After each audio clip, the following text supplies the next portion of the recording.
आज शादी की पहली सालगिरह, सुबह से मुस्कुराहट होठों पर आ रही है। क्या खास किया होगा निखिल ने? डिनर प्लान किया होगा, शॉपिंग, क्या गिफ्ट देंगे? सोचकर बड़ी सी मुस्कुराहट सबों के चेहरे पर आ गई। साहिका के साथ मिलकर फटाफट सारा काम निपटाया। उसके जाते ही चेंज किया और तैयार होने पार्लर चली गई। लौटकर घर आई, अपने खिले चेहरे को देखकर खुद ही मुस्कुरा गई। टाइम देखा, कुछ देर की नींद निकाली जा सकती है, सोचकर आराम से सो गई। एक शानदार नींद लेकर उठी। नाश्ते के लिए पास्ते की तैयारी सुबह ही कर ली थी। पास्ता उबलने के लिए गैस पर रख दिया। डोरबेल बजी थी। दरवाजे के होल से देखा तो निखिल खड़े थे। फटाफट दरवाजा खोला और खिला हुआ चेहरा देखकर निखिल की आंखें शरारत से चमकने लगी। सबो हंसते हुए बोली, ज्यादा रोमांटिक होने की जरूरत नहीं, पहले मुझे आज का प्रोग्राम बताओ। बताता हूँ, पहले कुछ पेट पूजा तो कराओ। सब तैयार है, 2 मिनट में लेकर आती हूँ। पास्ता खाकर कॉफी भी पी गई। सब वो इंतजार में कि अब निखिल कुछ बोलेगा, पर वो आराम से टीवी देखने में व्यस्त था। सब वो मायूस होने लगी। इतनी मेहनत की, इतना पैसा खर्च किया, पर निखिल को कोई फर्क नहीं पड़ता। सामने चुटकी की आवाज़ सुनकर चौंकी तो देखा सामने निखिल थे। जल्दी से तैयार हो जाओ, डिनर हम बाहर करेंगे। अरे हाँ, तुम्हारे लिए एक ड्रेस लाया था, उम्मीद है तुम्हें फिट होगी। एक पैकेट हाथ में पकड़ाते हुए तैयार होने चले गए। ड्रेस बहुत सुंदर पर स्लिम फिट सबों के ऊपर खिल गई। अपने को देखकर सबो मुस्कुरा उठी। इतने ही निखिल आया। कुछ पल तो एकटक देखता रहा, फिर बोला, तुम वादा करो हमेशा ऐसी ही रहोगी। हाँ भाई हाँ, अब चलो। दोनों ने एक साथ बढ़िया समय बिताया। एक दूसरे की पसंद का खाना, आइसक्रीम खाई। घूमते घूमते थक गए, तब घर आकर अपनी शादी का एल्बम देखा और प्यार में डूबकर सो गए। पहली बार ही तो वो माँ बनने वाली है। समय पूरा हुआ, दर्द होने पर हॉस्पिटल ले जाया गया। सी सेक्शन से बच्चे का जन्म करवाया गया। कुछ दिन तो सादा, फिर खूब मेवों से भरे लड्डू, पंजीरी ना जाने क्या क्या डिश बनाकर उसे खिलाई गई। 2 माह में फुटबॉल बन चुकी थी। निखिल का बुरा हाल, वो दिन रात सबों के पीछे लगा रहता। बेबी तुम पतली कब होगी, पहले जैसी कब होगी? सुन सुनकर सबो पागल सी होने लगी। कैसा पति है, देख रहा है 2 माह का बच्चा है मेरा। 15 किलो वजन बढ़ गया था। मेरा जादू से करूं क्या कम? अपने को फिट, पर समझाया तो उसे जा सकता है ना जो समझाना चाहे। 2 माह के बाद दोनों बच्चे के साथ अकेले रह गए। जरूरत से ज्यादा काम का बोझ, मोटापे के कारण सांस फूल जाती।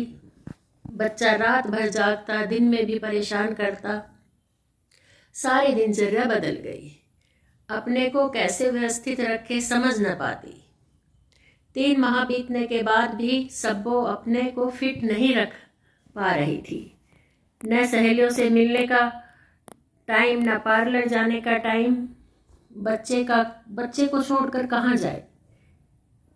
एक भी अकेली की जान को सो चिंता। निखिल ने आते समय फरमान सुनाया, सुनो बेबी, कल मयंक की शादी की सालगिरह है, हमें चलना है, तैयारी कर लेना और जोरदार दिखना। मुस्कुराता हुआ फ्रेश होने वॉशरूम में चला गया। कल संडे है, आप बेबी को संभालोगे तो मैं फटाफट पार्लर से तैयार होकर आईब्रो क्लीनअप, वैक्सीन कराऊंगी। हेयर कट भी लेना है। क्या कहा? Baby sitting? No no no, ये सब मैं नहीं कर सकता। एक संडे ही तो मिलता है मुझे थोड़ा आराम करने को, और उसमें भी तुम ये सब। यार पल्ला झाड़ टीवी ऑन करके आराम से सोफे पर बैठ गया। गुस्से से सबों का चेहरा लाल हो गया। उठी, निखिल के पास जाकर साफ साफ बोली, मैं पार्टी में नहीं जाऊंगी। सुना तुमने?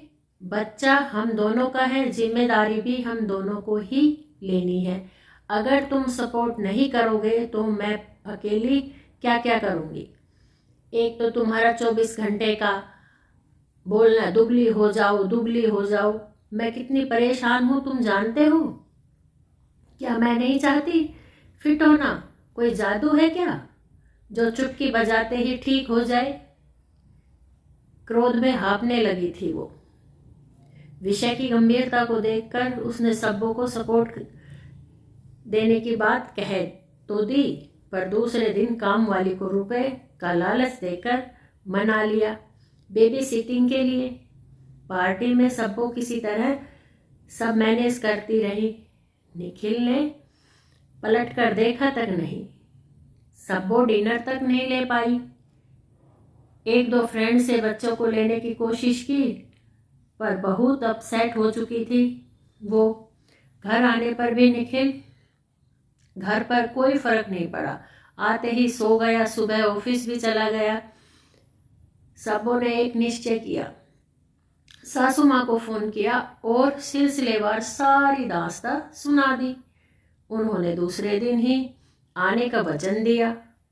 शाम को कार पार्किंग में रखकर निखिल अपने फ्लैट में पहुंचा। बेल बजाई, दरवाजा खुला। देखा सामने माँ और पापा हैं। ताजुब हुआ, अरे पापा, मम्मा आप यहाँ? आप लोगों ने बताया नहीं आने वाले हैं।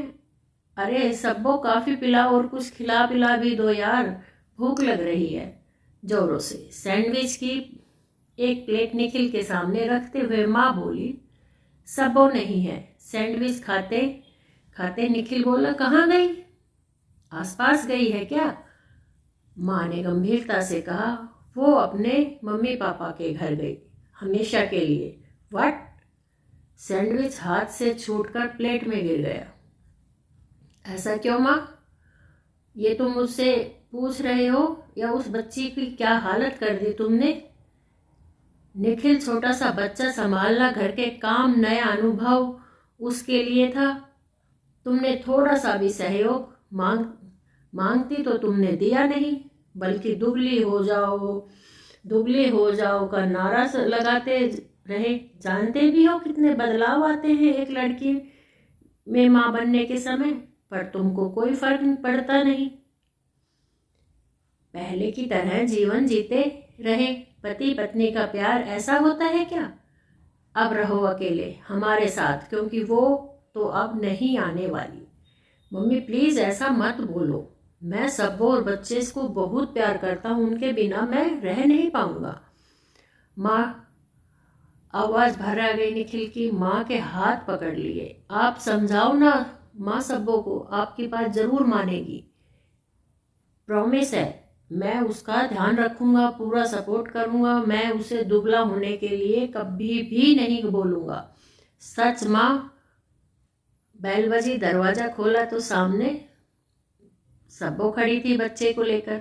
निखिल खुशी के कारण रोते हुए सब्बो से लिपट गया। तुम आ गई, अब मुझे छोड़कर मत जाना। नहीं रह सकता मैं तुम्हारे बिना। सब्बो ताजुब से सबकी ओर देख रही थी। निखिल की माँ और पापा ने जोरदार ठहाका लगाया। बोले, बच्चू अकल आ गई? बच्चे को पोलियो का टीका लगवाने लेकर गई थी सब्बो, कहीं और नहीं। बच्चे की जिम्मेदारी दोनों की है बेटा, किसी एक की नहीं।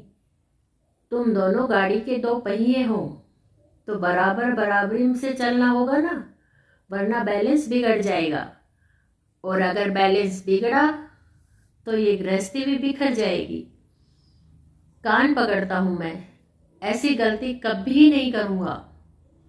इस बार माफ कर दो आप सभी। सबों ने बेटे को निखिल की गोद में दिया और मुस्कुराते हुए किचन में चली गई कुछ मीठा बनाने को, क्योंकि आज मिठास भरे रिश्ते की नई शुरुआत जो होने वाली थी। बच्चा किसी एक की जिम्मेदारी नहीं होता, और बच्चे के बाद एक लड़की की जिंदगी में बहुत बदलाव आते हैं।